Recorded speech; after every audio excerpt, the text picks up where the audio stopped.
In the grand amphitheater of global geopolitics, where the destinies of nations are sculpted by the ceaseless ebb and flow of alliances and enmities, Destiny, our modern-day oracle of the digital age, engages with his audience in a discourse as labyrinthine as it is illuminating. Can't send link on YouTube. This is a good and beneficial foreign affairs policy. I seriously doubt that Ukraine is heading for NATO membership. I doubt whatever you're saying. We could look it up. Blinken, NATO, Ukraine membership. 5 hours ago. Ukraine is on an irreversible path to NATO membership, U.S. and European officials said Wednesday, advancing assurances from allies that it will be allowed to join the Western military coalition after its war with Russia ends. This isn't happening. It's just not going to happen. I don't know what the context of the speech is. I don't know what, but it's just not going to happen. It's too much. I don't even think every NATO member would approve at this point.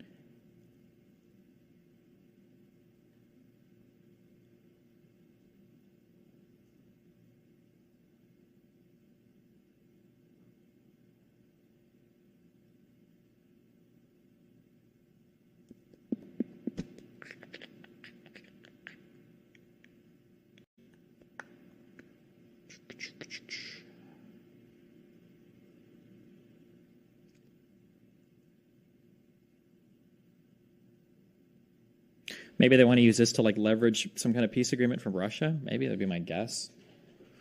But describe a lasting settlement between Ukraine and Russia that doesn't involve NATO membership for Ukraine. I mean, the lasting settlement will just be whatever peace agreement that they carve out with each other. But I don't think that it's just too tumultuous right now. Maybe in a decade, maybe, but.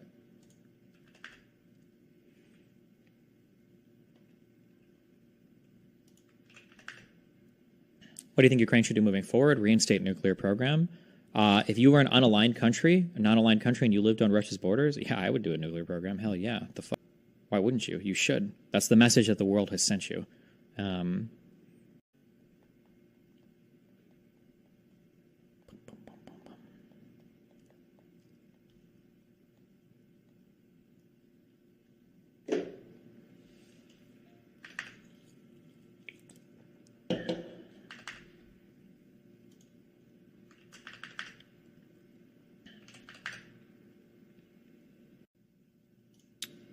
Okay.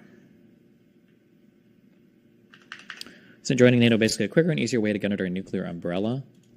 Yeah, but I just don't think with all the tensions on the border, I don't think anybody would support it. There'd be too great a risk of a NATO-Russian feud, which I don't think either side really wants.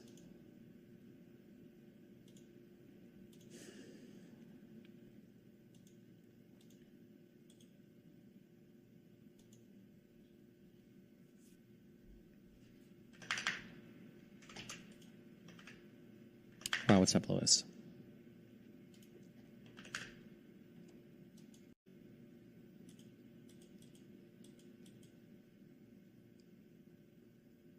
Okay. Is there an alternative? More nukes being the only answer seems problematic. There are three options. I think there are three reasonable options ahead. The first option, which is, if I was Ukraine, it's what I would do, would be to immediately start a nuclear program and work on procuring nuclear weapons. The second option is to cede all the sovereignty of your country to Russia and become a puppet/vassal state like Belarus is. And the third option is to either join NATO or to get some security assurance from the West, which probably won't happen because I don't know if there is the political support for it. Those are the only three options ahead.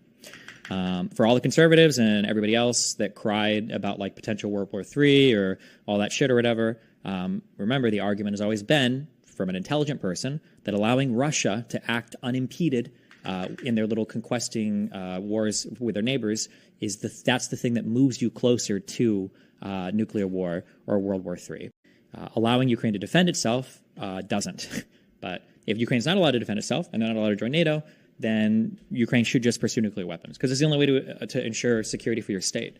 And you should support that. If you're opposed to helping Ukraine, you should support them getting nuclear weapons because you're probably opposed because you heard some dipshit called Mearsheimer or some idiot parroting him, like Dave Smith, make some type of like real politique argument or something where it's like, well, countries will defend themselves and they do what they do. It's like, okay, well then fine. Then Ukraine should just get nuclear weapons. It seems to be the only thing they can do. Yeah.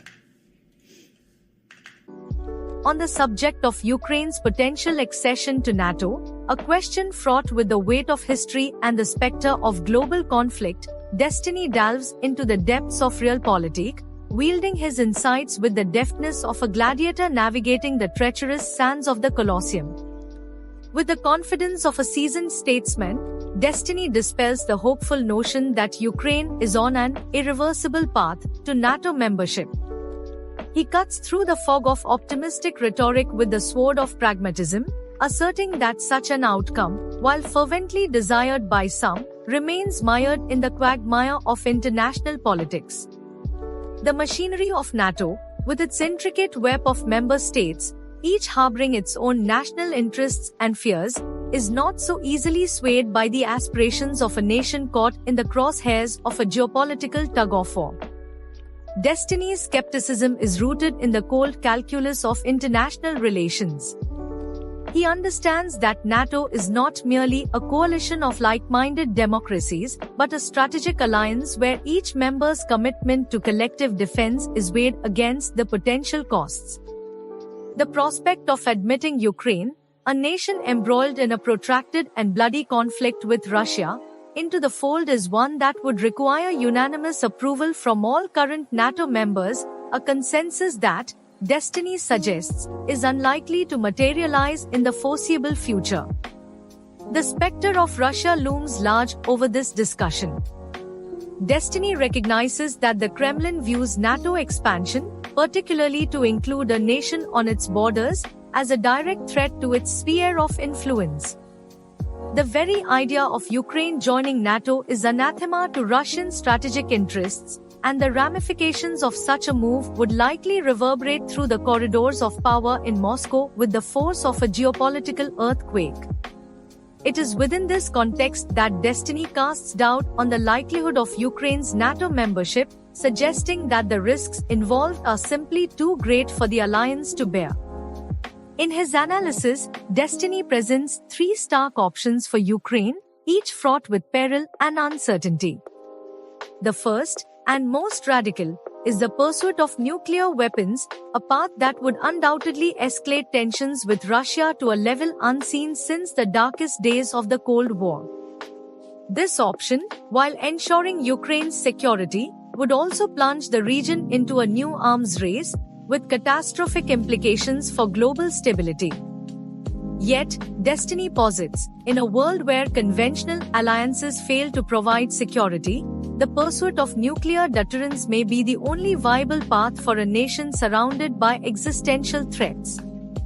The second option, the complete surrender of Ukraine's sovereignty to Russia, is an outcome that Destiny views with palpable disdain. To become a vassal state, akin to Belarus, is to relinquish the very essence of nationhood, a fate that no self-respecting country should willingly accept. Yet, in the face of overwhelming force and the failure of the West to provide adequate support, this grim possibility cannot be entirely dismissed. The third option, joining NATO or securing a comparable security guarantee from the West, is perhaps the most desirable but also the most elusive. Destiny acknowledges that while this option would provide Ukraine with the protection it desperately needs, the political will to extend such assurances may be lacking. The intricate dance of diplomacy, the balancing of interests among NATO members, and the ever-present threat of Russian retaliation all conspire to make this path a precarious one. Destiny's analysis is underscored by a deep understanding of the dynamics of power. He recognizes that the stability of the international order hinges not on lofty ideals but on the raw realities of power projection and deterrence. In this context, the failure to support Ukraine, To allow it to fall victim to Russian aggression without recourse is, in Destiny's view, a recipe for further instability, a signal to other nations that might makes right, and that nuclear weapons are the ultimate guarantor of sovereignty. The conversation then takes a turn towards the broader implications of Ukraine's situation for global security. Destiny warns that the world has sent a dangerous message that in the absence of reliable security guarantees, nations on the periphery of great powers must fend for themselves, even if that means pursuing nuclear armament. This, he argues, is a path fraught with danger, one that could lead to the proliferation of nuclear weapons and an increased risk of catastrophic conflict. Yet, Destiny is not without hope. He calls for a re-examination of the West's commitment to international security, urging NATO and its allies to consider the long-term consequences of their actions or inactions in Ukraine. The defense of Ukraine, he suggests, is not merely a matter of regional stability but a test of the West's resolve to uphold the international order. To abandon Ukraine now would be to invite further aggression, not only from Russia but from other authoritarian regimes emboldened by the West's perceived weakness. In his closing remarks, Destiny returns to the central question of Ukraine's NATO aspirations. While he remains skeptical of their immediate prospects, he does not entirely rule out the possibility that, in the future, circumstances might change. The path to NATO membership is fraught with obstacles, but with perseverance, diplomacy, and a recalibration of Western strategy, Ukraine's aspirations might one day be realized.